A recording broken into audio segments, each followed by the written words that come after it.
माऊली जय Hari Vitthal diamonds of Maharashtra या आपल्या यूट्यूब चॅनलमध्ये आपणा सर्वांचे हार्दिक स्वागत।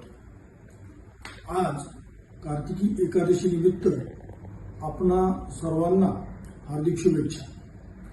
मित्रांनो,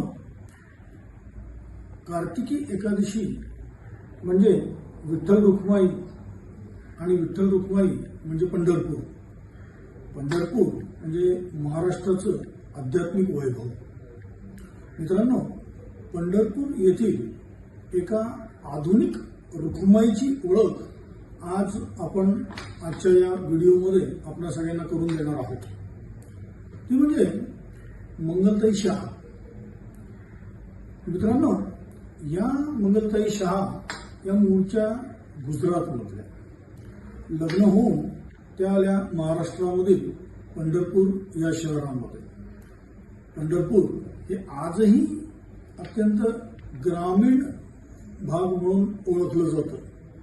तर 25-30 वर्षांपूर्वी तिथे किती मागासलेलं असेल आणि काय तिथली परिस्थिती असेल ही आजही आपण कल्पना करू शकत नाही।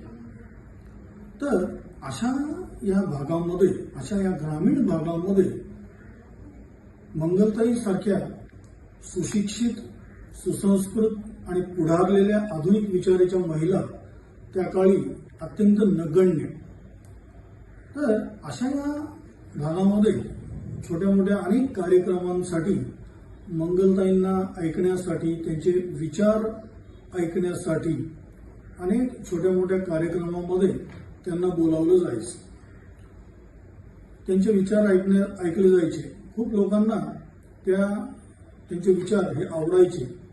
तर पंढरपूरच्या जवळच्याच एका खेडेगावामध्ये एकदा एका कार्यक्रमामध्ये बोलत असताना कोणीतरी प्रेक्षकांमधून एक चिठ्ठी मंगलताईंना पाठवण्यात आली।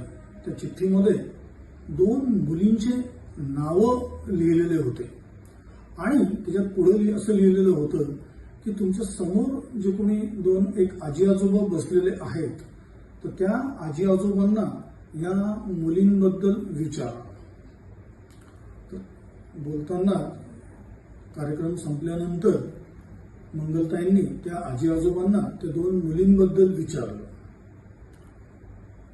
विचारल्यानंतर त्या आजी आजोबांनी अत्यंत अर्वाच्य भाषेमध्ये त्या मुलींबद्दल बोलायला सुरुवात केली।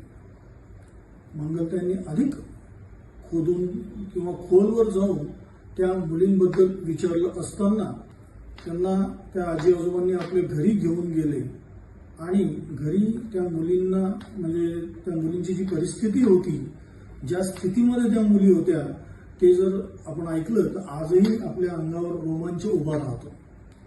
एक 1.5 वर्षाची मुलगी आणि एक 4.5 वर्षाची मुलगी, अशा दोन्ही मुलींना घरामागच्या गोठ्यामध्ये दोरीने अक्षरशः बांधून ठेवण्यात आलं होतं। तो प्रसंग आजही डोळ्यासमोर आला तर अंगावर काटा उभा राहतो। घराच्या मागच्या खिडकीतून एखाद्या जनावराला, कुत्र्या मांजराला जशी पोळी फेकावी त्या पद्धतीने भाकरीचे तुकडे किंवा पोळ्यांचे तुकडे त्या मुलींना फेकले जायचे। एका डब्यामध्ये त्यांना पाणी दिलं जायचं। 4 वर्षाची मुलगी आणि 1.5 वर्षाची मुलगी यांना काय ते आयुष्य कसं त्या जगत असतील, किती दिवसांपासून त्या गोठ्यामध्ये बांधून ठेवल्या होत्या, कल्पना नाही। अनेक गोष्टी प्रश्न विचारल्यानंतर त्या आजी आजोबांनी सांगितलं की त्या ज्या मुली आहेत त्या मुलींमुळे त्या आजींचा मुलगा आणि सून हे देवाघरी गेले होते आणि ऍक्च्युली त्या मुलींना HIV पॉझिटिव्ह त्या मुली होत्या आणि त्यांच्या आईवडिलांपासूनच त्यांना त्याची लागण झाली होती। पण या आजी आजोबांना ती गोष्ट लक्षात यायला तयार नव्हती। त्या असं समजायच्या की यांच्या जन्मामुळेच त्यांचा मुलगा आणि सून देवाघरी गेले। हा अतिशय कठीण प्रसंग त्या ठिकाणी मंगलताईंवर समोर उभा राहिला। तर त्यांनी खूप वेळेस त्यांना समजावून सांगितलं, पण ही गोष्ट त्या आजी आजोबांच्या पचनी काही पडत नव्हती। शेवटचा उपाय म्हणून मंगलताईंनी सांगितलं की या 2 मुलींना मी घेऊन जाते। त्यांना असं वाटलं, असं म्हणल्यानंतर तरी ते आजी आजोबा म्हणतील त्यांच्या हृदयाला पाझर फुटेल, पण नाही, असं काही घडलं नाही. त्या आजी आजोबांनी अत्यंत आनंदाने त्यांना त्या मुली देऊन टाकायची तयारी दाखवली. मंगलताई सुद्धा मागे सरकल्या नाही. त्यांनी त्याच क्षणी निर्णय घेतला आणि त्या दोन्ही मुलींना आपल्या सोबत घेऊन आल्या. त्यांना व्यवस्थित आंघोळ घातलं, नाऊमाखू घातलं, चांगले कपडे घातले, व्यवस्थित गरम गरम खायला दिलं, जेवायला दिलं आणि त्या मुलींना खूप चांगलं मायेचं घर मिळालं. अनेक दिवसानंतर त्या मुलींना एक मायेचा घास मिळाला, मायेचं पांघरुण मिळालं आणि एक आधार त्या मुलींना मिळाला. आणि अशा पद्धतीने एक नवीन प्रवास मंगलताईंचा सुरू झाला. पालवी फुटली. पालवी फुटली म्हणजे पालवी या आश्रमाची सुरुवात झाली.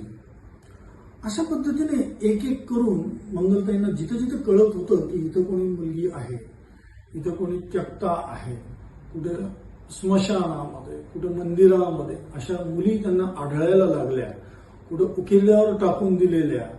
एक तर मुलगी ट्रॅव्हल्समध्ये 10 दिवसांचं बाळ कोणीतरी सोडून गेलं होतं, ते सुद्धा त्या लोकांनी मंगलताईंकडे आणून सोडलं. पोलीस वगैरे अशा प्रशासनाला सुद्धा कळलं की मंगलताईंनी या कामाला सुरुवात केलेली आहे. तेव्हा त्यांना सुद्धा अशा आढळणाऱ्या ज्या मुली आहेत त्या सुद्धा त्या पालवी या आश्रमामध्ये ते आणून सोडू लागले. एक एक करून 100पेक्षा जास्त मुली लवकरच तिथे तयार झाल्या, तिथं आश्रयाला आल्या. आजच्या परिस्थितीमध्ये 150च्या जवळपास मुलींना मंगलताई आश्रय देत आहेत. आणि हो, नुसता त्यांचा सांभाळच नाही करत, तर त्यांच्यासोबत त्यांच्यासाठी शिक्षणाची पण त्यांनी सोय केलेली आहे. या मुलींना समाजामध्ये पटकन ऍक्सेप्ट केलं जात नव्हतं, तेव्हा त्यांच्यासाठी एक स्वतंत्र शाळा मंगलताईंनी सुरू केली. नुसतंच शिक्षण देऊन उपयोग नाही, तर त्यांना पायावर उभं करणं गरजेचं आहे. मग भरतकाम, विणकाम, कॉम्प्युटर एज्युकेशन, त्याच्यानंतर त्यांना स्वावलंबी बनवण्यासाठी तांत्रिक शिक्षण सुद्धा त्यांना तिथे द्यायला सुरुवात केली. की देशी गायींच्या शेणापासून सुद्धा HIV हा पॉझिटिव्ह टू निगेटिव्ह होतो. तेव्हा मंगलताईंनी एक छोटीशी देशी गायींची गोशाळा सुद्धा तिथे सुरू केली आणि दररोज या पालवी आश्रमामधल्या ज्या मुली आहेत, सदस्य आहेत, या शेणामध्ये स्वतःचे हात घालून काही वेळ त्याच्यामध्ये काम करतात. शेणापासून काही वेगवेगळे प्रॉडक्ट्स तयार करतात आणि त्याच्यामुळे काही मुली पॉझिटिव्ह टू निगेटिव्ह सुद्धा इथे झाल्या आहेत. त्याच्यानंतर या पॉझिटिव्ह मुलींचं पॉझिटिव्ह मुलं शोधून त्यांच्यासोबत लग्न सुद्धा लावून देण्याचं काम मंगलताईंनी केलेलं आहे. या सर्व महिला HIV ग्रस्त असल्यामुळे, या सगळ्या मुली महिला HIV ग्रस्त असल्यामुळे यांच्यामधली जी प्रतिकार क्षमता आहे ती अत्यंत कमी झालेली असते. त्यांना वेगवेगळे त्रास त्यापासून उद्भवत असतात, वेगवेगळ्या रोगांची लागण त्यांना लवकरच होते. तर प्रत्येक ठिकाणी प्रत्येक वेळेस दवाखान्यामध्ये नेणं हे त्रासदायक ठरतं किंवा डॉक्टर सुद्धा पालवीमध्ये यायला कधी कधी उशीर होतो. तर अशा प्रसंगासाठी एक प्रथमोपचार कक्ष पालवीमध्ये तयार झालेला आहे. प्रथमोपचार कक्षामध्ये त्यांच्यातल्याच काही मुली, अतिशय छोट्या छोट्या मुली आहेत, तर इंजेक्शन देणं, त्यांचं ब्लड प्रेशर तपासणं, ऑक्सिजन लेवल चेक करणं, त्यांना इंजेक्शन देणं, सलाईन देणं, वेगवेगळे औषधं, हे सगळं डॉक्टरांशी टेलिफोनिक डिस्कशन करून ते मुलं करतात आणि खूप चांगल्या पद्धतीने डॉक्टर येईपर्यंत प्रथमोपचार या रुग्णांना दिलेला असतो. हे सुद्धा आपण जेव्हा बघतो तेव्हा आपल्या अंगावर काटा येतो की आपल्यासारखे चांगले सुशिक्षित आणि सुदृढ प्रकृती असलेले लोक सुद्धा अशा पद्धतीने विचार करू शकत नाही. तेवढा पॉझिटिव्ह विचार हे लोक करतात. त्याच्यानंतर आकाश कंदील बनवणं, दिवे बनवणं, छोट्या मोठ्या कलाकुसरीच्या गोष्टी बनवणं, त्यांचं मार्केटिंग करून त्या विकणं आणि त्याच्यापासून उत्पन्न उभं करणे, स्वतःच्या पायावर स्वतः उभं राहणं, हे सुद्धा या मुली खूप सुंदर पद्धतीने करत असतात.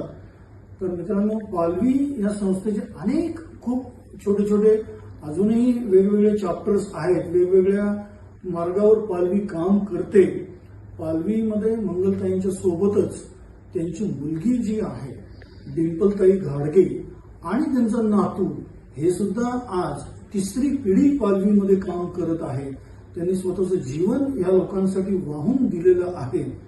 तर हे अतिशय सुंदर काम, हे समाजाला ज्याची गरज आहे असं या मंगलताईंनी सुरू केलेलं आहे.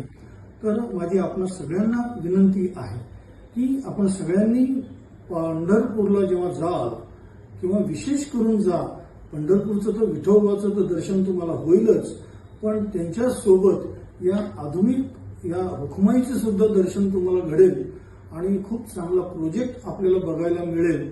तर माझी आपल्या सगळ्यांना विनंती आहे, आपल्याला जे जे शक्य आहे वस्तू रूपाने, आर्थिक रूपाने त्यांना आपण मदत करूया, ही माझी आपल्या सगळ्यांना विनंती आहे.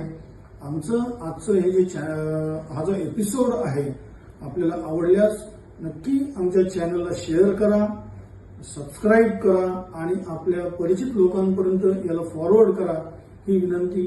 धन्यवाद. जय श्रीराम.